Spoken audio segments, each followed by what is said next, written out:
So the summer of Spider-Man continues. In this series, we are talking about scenes from every single Spider-Man movie in the hype of Brand New Day, which is coming out tonight. I got a screening for 7 p.m. I'm so freaking excited, guys. It's here. Like, Spider-Man has been a character that's been with us for our whole lives if you're a fan. And if he's just been part of your life for like a small part of it, it's awesome that we're still getting films that are a part of our lives for different reasons. And it's crazy we're still getting this character in theaters, and that's just something to celebrate. And that's what we're doing here today, talking about scenes from every Spider-Man movie leading into Brand New Day and why the scenes work. This isn't really reviews of the movie necessarily, but just highlighting certain things that work for us, what makes the movie sing, make it emotional, and what makes it memorable. And in this series, we have been going through every single Spider-Man movie. We have done Amazing Spider-Man, now we're on Amazing Spider-Man 2, and some other videos on the other Spider-Man flicks previously you can find on here. With that being said though, let's get into it. We're moving on to the controversial side of things, talking about TASM 2. Because Amazing Spider-Man 2 is yet another Spider-Man movie I think really severely goes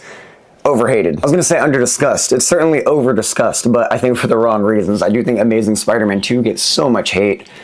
And honestly, some of it is warranted, some of it not really though. But with that being said, we're talking about scenes that work from it, and that being one of the most confident openings I've ever seen in a comic book movie. No, I'm not talking about the parent subplot. It's actually a part of the movie I don't like that much, but everything around it is pretty solid. Opening scene is like a shot of adrenaline after Amazing Spider-Man, and I love Amazing Spider-Man, but the tonal shift in this one feels so authentic and natural. The way this movie opens up, it just throws you into it, man. Like, Spider-Man is swinging through the city. It's one of the most in-camera moments. Yeah, I mean, of course it's CG, but like, it looks so real. Like this, the effects in Amazing Spider-Man 2 do not get discussed enough. It's insane how good this movie looks for the time it came out compared to now. Like, I'm not saying that it was eons ago, but when you compare it to effects today and how unfinished some movies come out looking, you're like, there's just something different in the air. Oh wait, no, they just let their effects artists finish the fucking work. Or at least I hope they did. I'm sure there were still other meddlings going on that we don't know about. But regardless, like, this scene looks incredible, and the effects work needs to go on display. You feel like you're following Spider-Man through the city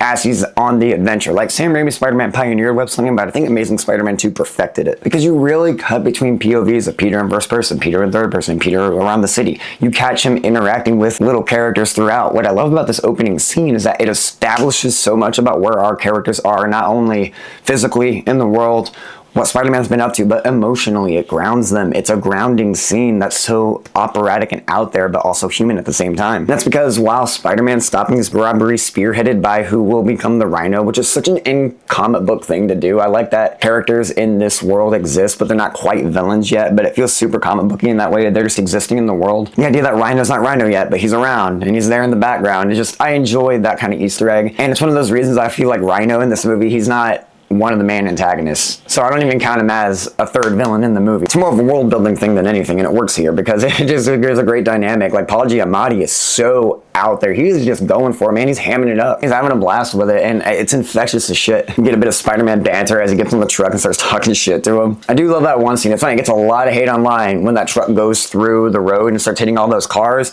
Spider-Man swings away, but nobody talks about the fact that he's swinging out of the way to go save Max Dillon, who's right there about to get hit by all that debris. Catches Max, sets up the Electro villain arc, but you also see how Peter Parker is willing to comfort somebody, give them this feeling. Like, he doesn't just save him, he does a Superman moment where he picks him up by his bootstraps. He's like, hey man, you're okay? You're alright? Look, you're somebody, Max, don't worry about that. Moves on.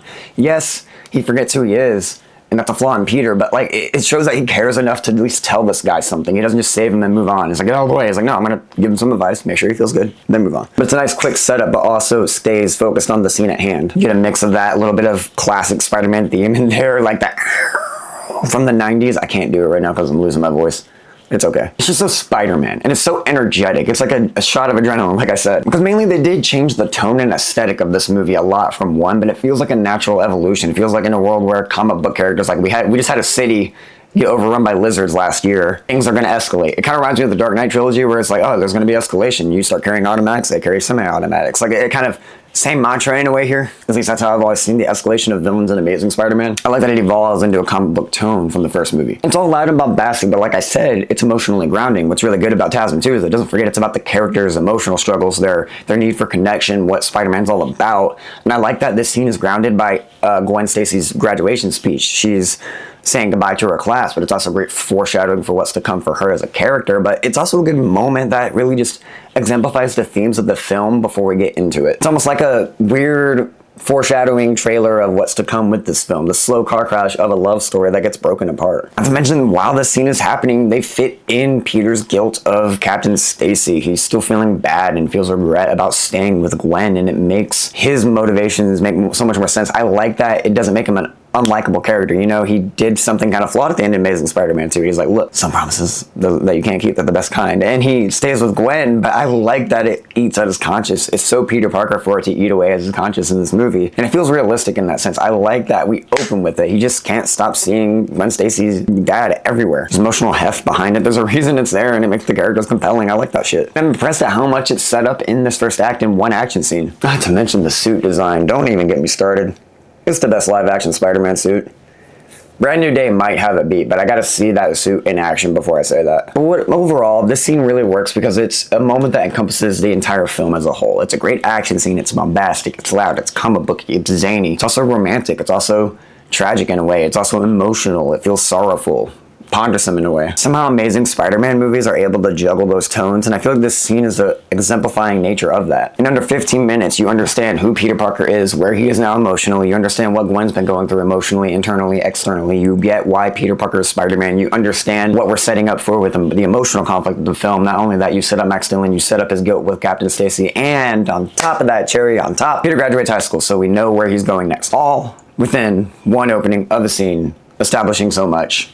And it's a damn impressive juggling act, I think. Another thing it highlights, too, is that Peter's confidence has increased. One of my problems with Tobey Maguire's portrayal of Spider-Man, or at least in the Sam Raimi trilogy, is that as Peter grows, his confidence should grow with him. But it feels like Tobey Maguire's Peter stays awkward teen and never kind of fizzles out of that. I like that Andrew has evolution. Like, his confidence has increased. You see it in the way he acts at graduation. You see it how he acts around the people around him. He's still awkward. He's still a person, but, like, his confidence has grown. He's a fucking hero now. But it's not overstepping it. It's not making him a fucking asshole like Spider-Man 3. I guess that's the point of Spider-Man 3, but there's ways you can do that and make it work.